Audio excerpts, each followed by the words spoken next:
जयपुर के सीतापुरा स्थित जेईसीसी में आज राइजिंग राजस्थान समिट का तीसरा और अंतिम दिन है। यहां मुख्यमंत्री भजनलाल शर्मा की अध्यक्षता में अलग अलग सेशंस के जरिए प्रदेश की अर्थव्यवस्था को मजबूत करने पर चर्चा की जा रही है। साथ ही देश विदेश से आए निवेशक राजस्थान के इंफ्रास्ट्रक्चर को मजबूत करने के लिए लगातार सरकार के साथ एमओयू भी कर रहे हैं। समिट के अंतिम दिन एमएसएमई कॉन्क्लेव का आयोजन हो रहा है। अब देश की जीडीपी में एमएसएमई की 30% हिस्सेदारी है, जबकि राजस्थान में एमएसएमई तकरीबन 37 लाख रोजगार दे भी रहा है। अब इसी बीच आज केंद्रीय मंत्री धर्मेंद्र प्रधान भी rising Rajasthan global investment summit का हिस्सा बनेंगे और इसी दौरान साथ ही साथ अंतिम दिन के सेशन को वो संबोधित करते हुए भी नजर आएंगे। सेशन में भाजपा अध्यक्ष जेपी नड्डा की मौजूदगी भी आज देखने को मिलेगी। और साथ ही बात करें वित्त मंत्री निर्मला सीतारमण की, तो उनके आने की भी संभावना जताई जा रही है। तो संभावना तो उपराष्ट्रपति जगदीप धनखड़ के भी आने की थी, जो कि फिलहाल अब संभावनाएं बनती भी नजर नहीं आ रही है। तो अब उपराष्ट्रपति जगदीप धनखड़ शामिल नहीं हो पाएंगे इस राइजिंग राजस्थान समिट में। और आपको ये भी बता दें कि आज राइजिंग राजस्थान का अंतिम दिन है, ये समिट का तीसरा दिन, और rising Rajasthan global investment summit का समापन आज हो जाएगा। ज्यादा जानकारी के साथ सीधा जेईसीसी का रुख करते हैं, जहां से संवाददाता मनोज शर्मा हमारे साथ में लाइव जुड़ गए हैं।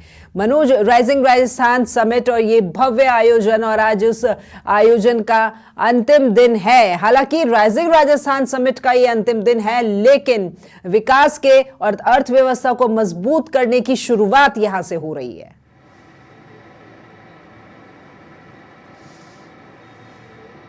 जी राखी, बिल्कुल कह सकते हैं 3 दिवसीय जो पूरा आयोजन था अपने आप में महत्वपूर्ण राजस्थान के लिए रहा है। खास करके पूरे प्रदेश के लिए तमाम जो क्षेत्र है वहाँ पर विकास की नई इबारतें गढ़ी जाएंगी, जिसको लेकर ये पूरा आयोजन हुआ था। और आज इस आयोजन का अंतिम दिन है। इस आयोजन में उपराष्ट्रपति जगदीप धनखड़ के भी शिरकत करने की संभावना जताई जा रही थी, लेकिन अब वो नहीं इस कार्यक्रम में आएंगे। वो उनका जो व्यक्तिगत निजी कार्यक्रम है जगतपुरा में, वहाँ पर वो जाएंगे और कार्यक्रम कुछ समय बाद शुरू होगा। और पूरे कार्यक्रम की जो शुरुआत है उद्योग मंत्री राज्यवर्धन सिंह राठौड़ के संबोधन के साथ शुरू होगी। मुख्यमंत्री भजनलाल शर्मा, दोनों डिप्टी सीएम दिया कुमारी और पीसी बैरवा इस कार्यक्रम में मौजूद रहेंगे। केंद्रीय मंत्री धर्मेंद्र प्रधान भी इस कार्यक्रम में मौजूद रहेंगे। और आज दोपहर तक ये कार्यक्रम चलने वाला है और दोपहर बाद लंच के साथ ही इस कार्यक्रम की जो समाप्ति है वो हो जाएगी। लेकिन अगर हम इन तीनों दिनों की यदि राखी ढंग से, इन तीनों दिनों की राखी अगर विश्लेषण से बात की जाए तो अपने आप में महत्वपूर्ण है। खासकर कि 35 लाख करोड़ रुपए से अधिक का जो निवेश है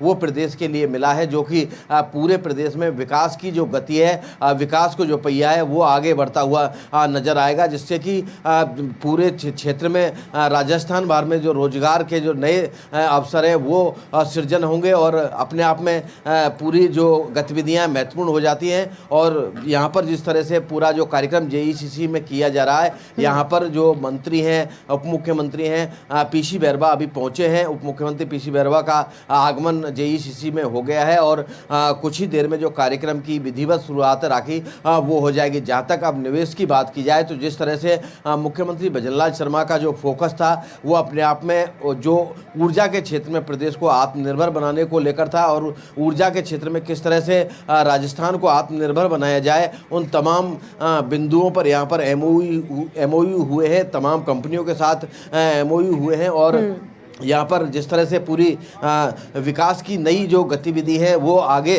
बढ़ती हुई देखने को मिलेंगी और जो नई इकाइयाँ हैं राजस्थान में वो स्थापित होती हुई नजर आएंगी। तस्वीरों में देख सकते हैं मंत्री झाबर सिंह खर्रा पहुँच चुके हैं। झाबर सिंह खर्रा से जुड़ने की हम पूरी कोशिश करेंगे, किस तरह से उनके विभाग में क्या क्या नवाचार जो हुए हैं उनके बारे में उनसे जानेंगे, क्योंकि उनके विभाग जो कि खासकर कि शहरी विकास से जुड़ा हुआ होता है और यहाँ पर जिस तरह से किस तरह से नए विकास के आयाम स्थापित किए जाएं, उन तमाम बातों पर यहाँ पर चर्चा हो रही है।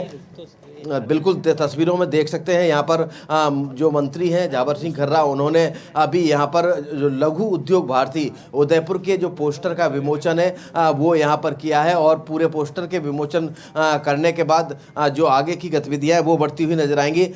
मंत्री जी, आपसे जानना चाहेंगे 3 दिवसीय पूरी समिट का जो आयोजन किया गया है, क्या क्या राजस्थान को मिला? देखिए, राइजिंग राजस्थान का 3 दिवसीय समिट कार्यक्रम का आज आखिरी दिवस है और इसमें हमारे प्रवासी राजस्थानी जो देश के विभिन्न प्रांतों में और विभिन्न देशों में निवास करते हैं, उसके साथ कुछ देशों के प्रतिनिधिमंडल भी आए हैं और सब ने राजस्थान में निवेश करने में रुचि दिखाई है। जो लगभग 35 लाख करोड़ रुपए के निवेश के प्रस्ताव प्राप्त हुए हैं, उम्मीद करेंगे कि 2025-26 में लगभग सारे प्रस्तावों को धरातल पर उतराकर और राजस्थान के विकास को एक नई गति मिलेगी, रोजगार के अवसर बढ़ेंगे, राजस्थान की आर्थिक प्रगति होगी और निश्चित रूप से विकासशील राजस्थान से विकसित राजस्थान के रूप में पूरे प्रदेश और विश्व में राजस्थान अपनी पहचान बनाने में सफलता प्राप्त करे। सर, धन्यवाद हमसे बात करने के लिए। यह है मंत्री जाबर सिंह खर्रा, जिनका साफ तौर पर कहना था कि विकासशील राजस्थान और विकसित राजस्थान की जो तस्वीर मुख्यमंत्री भजनलाल शर्मा द्वारा या राजस्थान के नागरिकों द्वारा देखी गई है, वो अब पूरी होती हुई नजर आएगी और तमाम जो मंत्रियों का आने का सिलसिला है राखी, वो शुरू हो चुका है। और जिस तरह से पूरे कार्यक्रम को आयोजन हुआ है और यहाँ पर जिस तरह से कार्यक्रम जो आयोजित किए गए हैं, तमाम विभागों के तमाम जो अधिकारी हैं, उन्होंने यहाँ पर पूरी लगन के साथ जो पूरी समिट है उसको सफल बनाने में पूरी मेहनत है वो लगाई है, जिससे कि पूरा जो समिट है उसका आयोजन सुचारू रूप से 3 दिन का अगर देखा जाए तो कहीं भी किसी भी कार्यक्रम में सुबह से लेकर देर रात्रि तक आयोजन यहाँ पर चले हैं और आयोजनों में कहीं भी कोई कमी देखने को नहीं मिली है। सफल आयोजन पूरा देखने को मिला है, कहीं कोई ऐसी व्यवस्था भी देखने को नहीं मिली जिससे कि ये लगे कि यहाँ कुछ खामियां या कुछ कमियां रह गई हैं। पूरी तरह से व्यवस्थित पूरा कार्यक्रम देखा गया है। और ठीक है मनोज, कल प्रवासी कॉन्क्लेव आयोजित हुआ था, आज एमएसएमई कॉन्क्लेव का आयोजन होना है।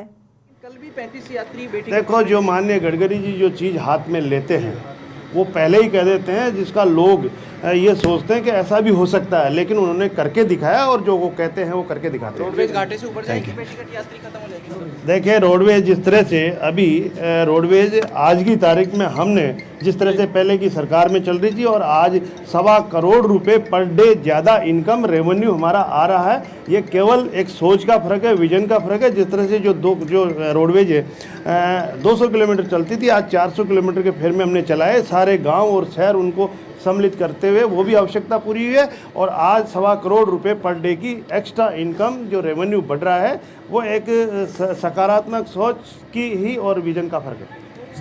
बिल्कुल राखी, जैसा कि देखा अभी हमारी जो बात हुई थी डिप्टी सीएम पीसी बैरवा से पूरी वार्ता हुई थी, उनका साफ तौर पर कहना था कि खास करके रोडवेज जो डिपार्टमेंट है उस विभाग को लेकर यहाँ पर डिप्टी सीएम पीसी बैरवा कह रहे थे कि धीरे धीरे जो रोडवेज है उसको घाटे से उबारा जा रहा है। तो पूरी राइजिंग राजस्थान समिट में न केवल उद्योग धंधे बल्कि हर विषय को यहाँ पर छुआ गया है, हर सब्जेक्ट पर यहाँ पर नजर रखी गई है। खास करके जिस तरह से जो नया जो राजस्व का अर्जन हो सके, किस तरह से नए राजस्व का अर्जन हो सके, उन तमाम बातों को यहाँ पर अपने आप में महत्वपूर्ण जगह स्थान दी गई है। खास करके उद्योग को बात कर लें, ऊर्जा की बात कर लें और बात करें पर्यटन की, तो अपने आप में मुख्यमंत्री भजनलाल शर्मा ने जितने भी यहाँ पर आगुन्तक आए थे, चाहे देश से आए थे या विदेश के तमाम जो पावने राजस्थान में आए थे, राजस्थान की धरा पर आए हैं, उनको राजस्थान के जितने भी ऐतिहासिक धरोहर है, पर्यटन स्थल है, उनसे भी रूबरू कराया गया है, जिससे कि आने वाले समय में जब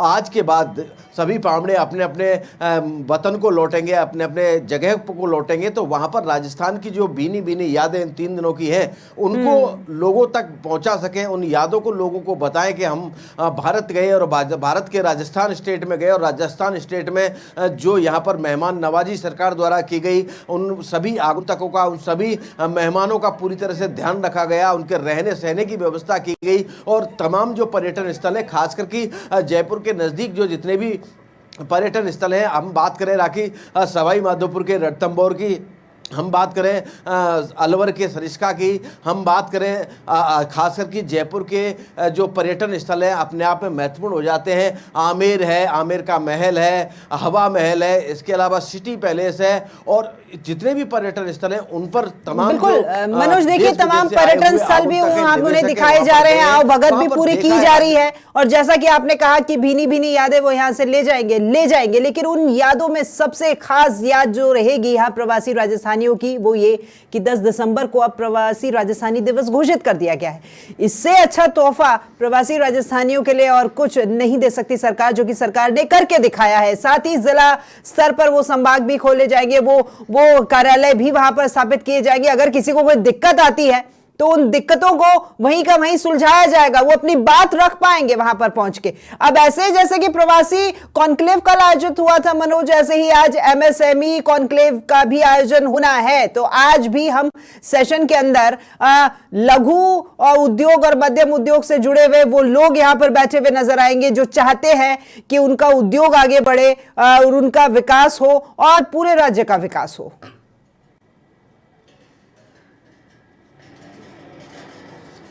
राखी, बिल्कुल इसको इस तरीके से हमको समझना है। एमएसएमई महत्वपूर्ण क्यों है? एमएसएमई महत्वपूर्ण इसलिए है कि ये एक तरह से एक वो छोटी इकाई है जो कि लोगों को रोजगार देती है, लोगों की आमदनी में बढ़ोतरी करती है। और खुद प्रधानमंत्री नरेंद्र मोदी इसका जिक्र अपने भाषण में करते हैं। जबकि आगाज़ किया था प्रधानमंत्री नरेंद्र मोदी ने पूरे इस rising Rajasthan global investment summit का, जब आगाज़ प्रधानमंत्री नरेंद्र मोदी कर रहे थे तो उनका खुद का फोकस एमएसएमई पर था। और इस एमएसएमई के माध्यम से लोगों को रोजगार मिलता है और सहजता से और सरलता से जो तमाम काम है वो हो जाते हैं, जिसको लेकर लोगों की आमदनी में किस तरह से बढ़ोतरी की जाए उस पर सरकार का फोकस है। तो आज जो कॉन्क्लेव होने वाला है एमएसएमई को लेकर होने वाला है।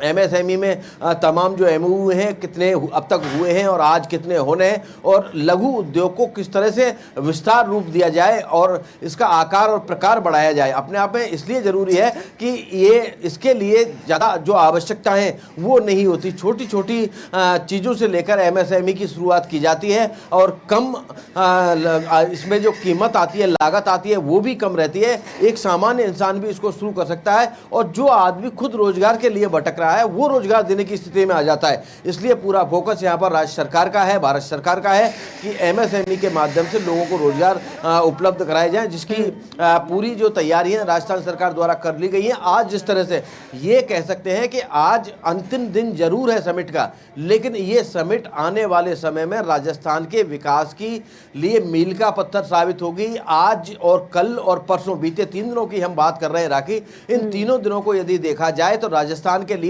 ये ऐतिहासिक तीनों दिन रहेंगे। और इन तीनों दिनों में जो भी लिखा गया है वो आने वाले कल के राजस्थान की प्रगति की एक नई तस्वीर राजस्थानियों को दिखाएगा, राजस्थानियों को रोजगार देगा। तो अपने आप में मुख्यमंत्री भजनलाल शर्मा द्वारा जो पहल की गई है, खासकर की rising Rajasthan global investment summit जिसका नाम दिया गया है, ये आने वाले समय में एक मील का पत्थर साबित होगी। जिस तरह से किसी शायर ने कहा है, जब से चला हूं मंजिल पर नजर है, मैंने कभी मील का पत्थर नहीं देखा। शायद इसी परिकल्पना को लेकर मुख्यमंत्री भजनलाल शर्मा चल रहे हैं। और जिस तरह से उन्होंने पूरी डिजाइन इस पूरे कार्यक्रम को किया है, उन्होंने बस यही रणनीति अपनाई है कि चलना है बस और आगे बढ़ते रहना है, आगे बढ़ते रहना है। और उसी आगे बढ़ने की कड़ी में जिस तरह से पूरे तीनों दिन हमने समिट का आयोजन देखा, तमाम सत्र यहाँ में होते हुए दिखाई दिए, हर विभाग का सत्र यहाँ पर होता हुआ दिखाई दिया, किस तरह से नवाचार किए जाएं। तमाम जो केंद्रीय मंत्री हैं वो भी यहाँ इस समिट में आए और केंद्रीय मंत्रियों ने भी अपना पक्ष रखा। और पक्ष रखने के बाद जिस तरह से कुछ सुझाव भी आए, सुझाव आने के बाद जो स्थानीय अधिकारी हैं उन्होंने भी अपने अपने प्रेजेंटेशन दिए। प्रेजेंटेशन के बाद जो विशेषज्ञ हैं उनसे उसके बारे में जानकारी ली गई और उसके बाद फिर एक अंतिम तह तक पहुंचा गया कि पूरे मामले का सरलीकरण किया गया। सरलीकरण करने के बाद आम जन को किस तरह से लाभान्वित किया जा सके, राखी, उन तमाम बातों पर यहाँ पर चर्चा की गई है। जी राखी। ठीक है, ये बिल्कुल आपने ठीक कहा है और मैं भी यही बात कह रही थी कि हालांकि इस समिट का ये अंतिम दिन है, लेकिन नाम बहुत सही है, राइजिंग राजस्थान, और राजस्थान बढ़ रहा है आगे, और इस समिट से वो बढ़ने की जो शुरुआत है वो हो जाएगी और लगातार सतत प्रक्रिया आगे चलती रहेगी। बात कर लेते हैं केंद्रीय मंत्रियों की। धर्मेंद्र प्रधान आज यहाँ पर आने वाले हैं, एजुकेशन मिनिस्टर, तो हम ये माने कि यहाँ एमएसएमई का कॉन्क्लेव तो होना ही है। साथ ही साथ जब यहाँ पर धर्मेंद्र प्रधान लोग यहाँ पर संबोधित करते हुए नजर आएंगे तो शिक्षा के क्षेत्र में भी कुछ नवाचार और जो किए जाने हैं और उच्च गुणवत्ता की शिक्षा यहाँ के तमाम छात्रों को और छात्राओं को मिले, इसको भी सुनिश्चित किया जाएगा।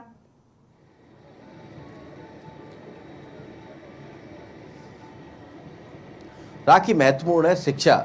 इस शिक्षा एक वो आधार है जिससे कि देश के विकास की आधारशिला रखी जाती है। शिक्षा के माध्यम से तमाम जो काम है वो आगे बढ़ते हुए नजर आते हैं। किसी भी क्षेत्र को ले लो, अगर शिक्षा नहीं है तो वहाँ उनका स्थान नहीं होता। शिक्षा को लेकर आज यहाँ पर जिस तरह से भारत सरकार ने नई शिक्षा नीति लागू की है, उस नई शिक्षा नीति को लागू करने के बाद अब यहाँ पर जो स्थान दिया गया है राइजिंग राजस्थान समिट में, खासकर कि धर्मेंद्र प्रधान पूरे उसमें कार्यक्रम में मौजूद रहेंगे और नई शिक्षा नीति को लेकर तमाम बातें हैं, तमाम चर्चा की जाएंगी। और शिक्षा वो क्षेत्र है जो किसी भी देश को आगे बढ़ाने में महत्वपूर्ण होता है। तमाम जितने भी नए प्रयोग होते हैं, नए जो शोध होते हैं, उसमें शिक्षा महत्वपूर्ण हो जाती है। तो जिसको लेकर राजस्थान सरकार भी, मुख्यमंत्री भजनलाल शर्मा भी काफ़ी संवेदनशील है और किस तरह से शिक्षा को और बेहतर से बेहतर बनाया जा सके। जो आने वाला भविष्य, खासकर कि राजस्थान का और देश का जो आने वाला भविष्य है, खासकर कि उन बच्चों में चिन्हित है किसको आगे क्या बनना है, उन बच्चों को शिक्षा किस तरह से दी जाए, नई शिक्षा प्रणाली क्या अपनाई जाए, उन तमाम बिंदुओं पर चर्चा होगी। राखी, ठीक है, उपराष्ट्रपति तो आज इस कॉन्क्लेव का हिस्सा नहीं बन रहे हैं, साथ ही साथ राष्ट्रीय अध्यक्ष जेपी नड्डा भी आज इस कॉन्क्लेव में आने वाले हैं। क्या समय तय है उनके आने का?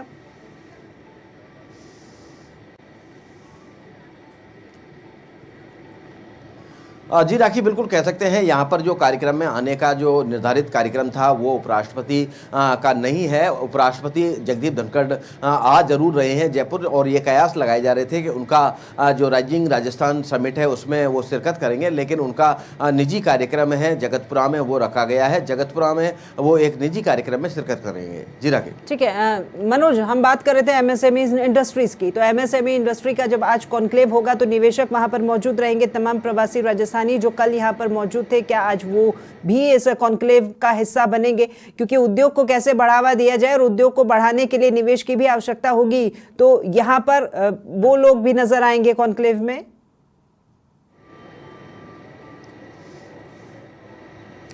राखी, बिल्कुल जिस तरह से पूरे जो बुलाए गए हैं आगुन्तक, वो देश और विदेश के तमाम लोग हैं। प्रवासी राजस्थानी भी आज कार्यक्रम में मौजूद रहेंगे। साथ ही 9 दिसंबर को जब पूरे कार्यक्रम का आगाज हुआ था उस समय देश और विदेश के तमाम निवेशक थे, उनको भी आज आमंत्रित किया गया है। वो सब आज कार्यक्रम में मौजूद रहेंगे। कार्यक्रम की शुरुआत कुछ ही पलों में होने वाली है और कार्यक्रम की शुरुआत होने के बाद कार्यक्रम आगे बढ़ेगा। सभी जितने भी निवेशक आए हैं, चाहे वो राजस्थानी हो, चाहे प्रवासी राजस्थानी हो, चाहे अन्य देशों के निवेशक हों, वो सब इस कार्यक्रम में मौजूद रहेंगे और लंच के बाद जो कार्यक्रम की समाप्ति है वो कर दी जाएगी। लेकिन एक तरह से कह सकते हैं जो राजस्थान का राइज है वो आज से शुरू होने वाला है। Rising Rajasthan summit, global investment summit का आगाज जरूर 9 दिसंबर से हुआ था और आज 11 दिसंबर को उसका समापन है, लेकिन राजस्थान का राइज आज से शुरू होगा। जितने भी MOU हुए हैं, जितनी भी पटकथाएं इन तीनों दिनों में लिखी गई हैं, विकास की जो भी पटकथा यहाँ पर राजस्थान सरकार, मुख्यमंत्री भजनलाल शर्मा, तमाम जो मंत्री हैं, उन्होंने तमाम जो MOU किए हैं उनकी किस तरह से शुरुआत किया जाए, उनको मूर्त रूप कैसे दिया जाए, यथार्थ के धरातल पर कैसे उकेरा जाए, जिसको लेकर आज से जो कवायद है वो शुरू हो जाएगी। और आने वाले समय में हम जो देख पाएंगे, राजस्थान के तमाम जो क्षेत्र हैं, चाहे पूर्वी राजस्थान हो, चाहे पश्चिमी राजस्थान हो, चाहे शेखावाटी का इलाका हो, चाहे मेवाड़ का इलाका हो, सभी क्षेत्रों में राजस्थान विकास की एक नई गाथा लिखेगा। जी बिल्कुल। मनोज, आप बने रहिएगा मेरे साथ में, आपके बाद मैं फिर लौटूंगी। फिलहाल इस तमाम जानकारी के लिए आपका शुक्रिया।